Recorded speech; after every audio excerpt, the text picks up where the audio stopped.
Hi நண்பர்களே, நம்ம TikTok ராகுல் சகோதரன் இறந்துட்டான்னு சொல்லி நான் கேள்விப்பட்டேன். ரொம்ப வருத்தமாக இருக்குது. பைக்கில் ஸ்லோவாக போகணும் பெற்றவங்கெல்லாம் சொல்கிறாங்க. எதுக்காக உங்களை கஷ்டப்பட்டு பெற்று வளர்க்குறாங்க? ஏன் ஒருவங்களே இப்படி ஃபாஸ்ட்டாக போய் இந்த மாதிரி பாதியிலே இப்படி போகணும்? அவர் செம்ம என்டர்டெயின்மெண்ட்டான ஆள். செம்மையாக என்டர்டெயின்மெண்ட் பண்ணுவார். யூடியூப்லேயும் செம்மையாக பண்ணுவார். அவரோட ரீல்ஸ் எல்லாம் பார்த்து நிறைய டைம் வயிறு வலிக்க சிரிச்சிருக்கோம். என்னோட சொந்தக்காரங்களே சொல்லியிருக்காங்க, ராகுல் பாரு எவ்வளோ சூப்பராக பண்ணுறா அப்படி, அவரை மாதிரி பண்ணாதான் நீங்கள்லாம் கூட ரீச் ஆகலாம்னு சொல்லிட்டு அவரை எடுத்துக்காட்ட எங்களுக்கெல்லாம் கூட சொல்லியிருக்காங்க. அப்படி உள்ள ஒரு மனிதன் இன்னைக்கு இறந்து போயிருக்காரு. அவரோட இறப்பு ரொம்ப வருத்தமாக இருக்குது. மனசு ரொம்ப கஷ்டமாக இருக்குது. அவர் ரொம்ப நல்ல மனிதன். நிறைய பேரை வந்து சிரிக்க வச்சு பார்த்துருக்காரு. அப்படியேப்பட்ட ஒருவர் இன்னைக்கு இறந்து போயிருக்காரு. அதை பார்க்குறப்பயே மனசே ரொம்ப வருத்தமாக இருக்குது. இப்படி ஒரு ஆள் வந்து இறந்துருக்காங்க. எவ்வளோ பேர் சிரிக்க வச்சவன் இன்னைக்கு இந்த உலகத்திலே இல்லாமல் போயிட்டாங்க. அதை நினைக்கிறப்போ மனசு பதட்டமாக இருக்குது. பதறுது அப்படியே. தயவு செய்து சொல்கிற உறவுகளே, இனிமேல் யாருமே அந்த தவறை பண்ணிடாதீங்க. பைக்கில் ஃபாஸ்ட்டாக போகாதீங்க. ஸ்லோவாக போங்க.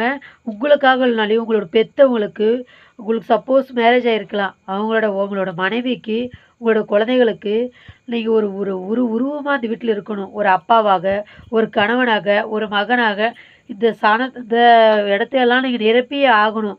நீங்கள் இல்லை என்றால் அந்த இடத்துல வேறு யாராலையும் அந்த இடத்த நிரப்ப முடியாது. தயவு செய்து பைக்கில் போகிறப்போ பொறுமையாக போங்க.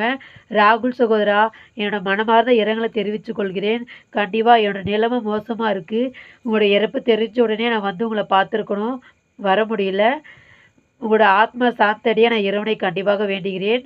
நீங்கள் என்ன சொல்கிறதுனே தெரியல. ரொம்ப மனசு கஷ்டமாக இருக்குது ராகுல் சகோதரனே. ரொம்ப மனசு கஷ்டமாக இருக்குது ராகுல் சகோதரா. நீங்கள் இன்ஸ்டாகிராமில் வந்து உங்களை எனக்கு அந்த அளவுக்கு தெரியாது. யூடியூப்பில் நிறைய உங்களோட காமெடியை நாங்கள்லாம் பார்த்துருக்கோம். யூடியூப்பில் தான் உங்களது பெஸ்ட்டாக இருந்துச்சு. செம்மையாக இருக்கும். செம்மையாக சிரித்து சிரித்து வயிறு வலிச்சது கூட ரொம்ப அதிகமாக இருக்குது.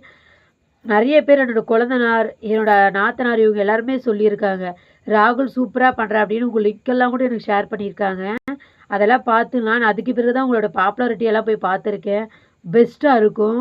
இப்போ நினைக்கிறப்போ ரொம்ப வருத்தமாக இருக்குது. அந்த சிரிச்சுக்கிட்டே பண்ணுவீங்க. எவ்வளோ பெரிய விஷயமா இருந்தாலும் காமெடியாக கொண்டு போவீங்க யூடியூப்பில். உங்களை நாங்கள் ரொம்ப மிஸ் பண்ணுறோம் சகோதரா. நிறைய உறவுகள் உங்களை ரொம்ப மிஸ் பண்ணுறாங்க. I really miss you. உங்களோட ஆத்மா சாந்தடிக்க நான் இறைவனை வேண்டுகிறேன் ராகுல் தம்பி. உங்கள் குடும்பத்தாருக்கு எப்படி ஆறுதலாக இருக்க போகிறாங்கன்னே தெரியல. தயவுசெய்து பைக்கில் போகிறவங்க ஸ்லோவும் பார்த்து கவனமாக போயிட்டு வாருங்கள்.